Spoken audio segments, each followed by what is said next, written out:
Hello everyone, good morning to all. Welcome back to my channel. আমি poppy চলে এসেছি একটা নতুন রিফ্রেশিং ভিডিও নিয়ে। কেমন আছো তোমরা সবাই? আশা করছি তোমরা সবাই খুব ভালো আছো।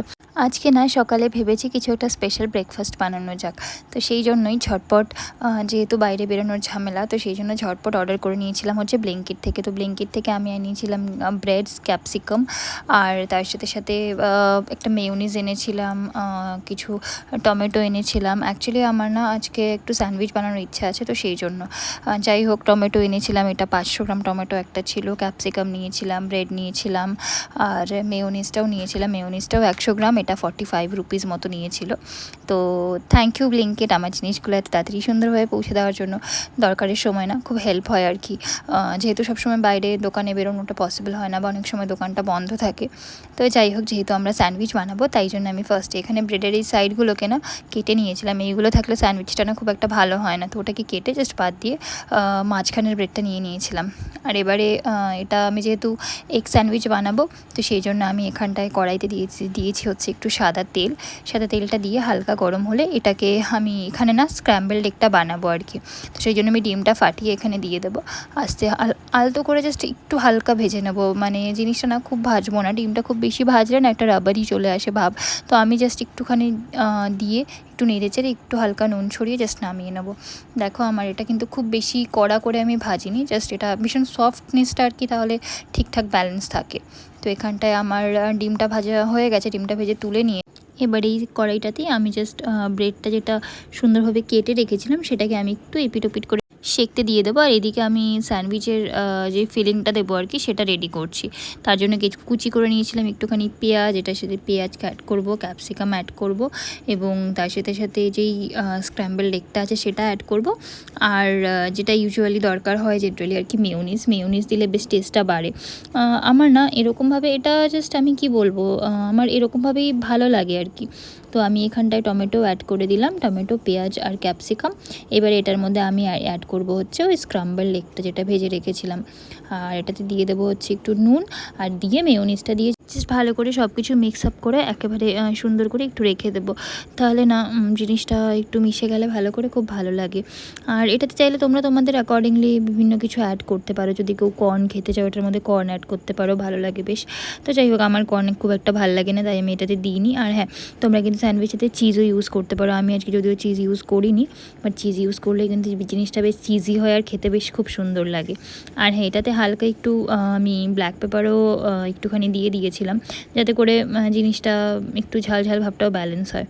তো যাই হোক, এবার আমি চটপট আগে দুটো রেডি করে দেখছি কেমন হয়।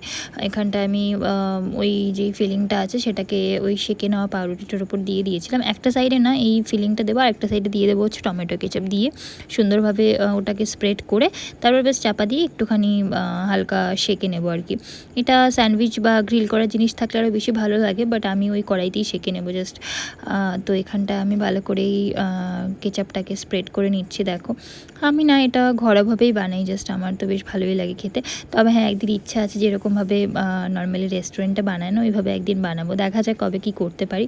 অবশ্যই তোমাদের সাথে করলে শেয়ার করব। আর তোমরা কীভাবে বাড়িতে বানাও সেটাও কিন্তু আমার সাথে অবশ্যই শেয়ার করো।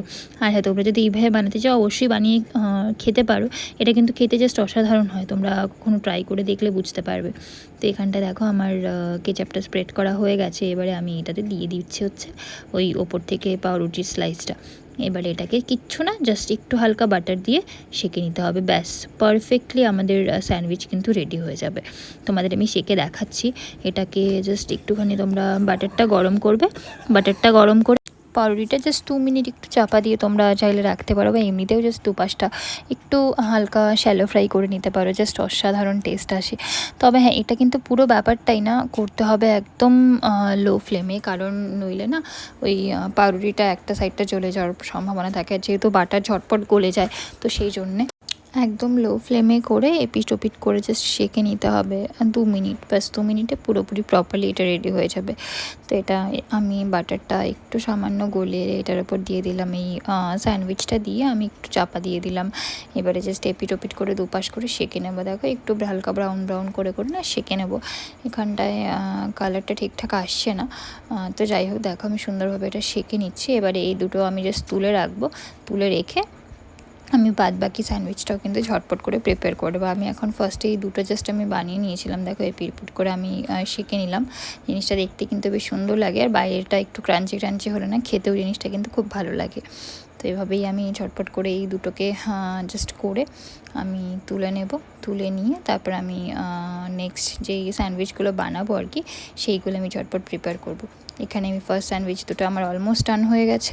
এবারে আমি এটাকে জাস্ট তুলে নিয়ে প্লেটে, এটাকে অ্যাকচুয়ালি আমি ফার্স্টে না বাবার জন্য দিয়ে পাঠাবো, যেহেতু অলরেডি অনেকটা লেট হয়ে গেছে। তো বাবার টিফিনটা দিয়ে তারপর আমি বাদবাকিগুলো বানাবো এবং আমি ওকেও দেবো, আমি নিজেও খাবো।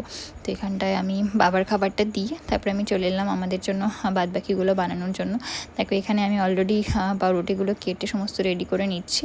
আর এবারে জাস্ট এটাকে একটু কেচাপটা লাগিয়ে চাপা দেবো এপারটা, আর ব্যাস দিয়ে আমি বাটারে করে এদিক ওদিক সেঁকে নেব। আগে না যখন এই রান্নাগুলো সেরকমভাবে কখনো করতাম না, বা এগুলো মনে হয় যে হয়তো বা অনেক ডিফিকাল্ট, বাট এগুলো কিন্তু ভীষণই ইজি। আর এগুলো না বাড়িতে ট্রাই করলে যে কেউ বানাতে পারে, আর খুব টেস্টিও হয় খেতে। তো যাই হোক, সেই ব্রেডগুলোকে এবারে আমি জাস্ট টমেটো কেচাপটা অ্যাড করে দিয়েছি। এবার এটাকে আমি চাপা দিয়ে জাস্ট ফ্রাই করে নেবো একটু বাটার দিয়ে। এটা না ওই স্যান্ডউইচের যেই প্যানগুলো হয় না সেগুলোতে করলেও কিন্তু খুব ভালো লাগে, যেহেতু ওই পাউরুটিটার ওপর সুন্দর গ্রিলের একটা দাগ চলে আসে না, ওটাও কিন্তু দেখতে খুব সুন্দর, লুকসটাকেও খুব এনহ্যান্স করে আর কি। তো যাই হোক, আমার কাছে যেহেতু এখন সেরকম কোনো প্যান নেই, তাই আমি নর্মাল প্যানে এগুলোকে ফ্রাই করছি।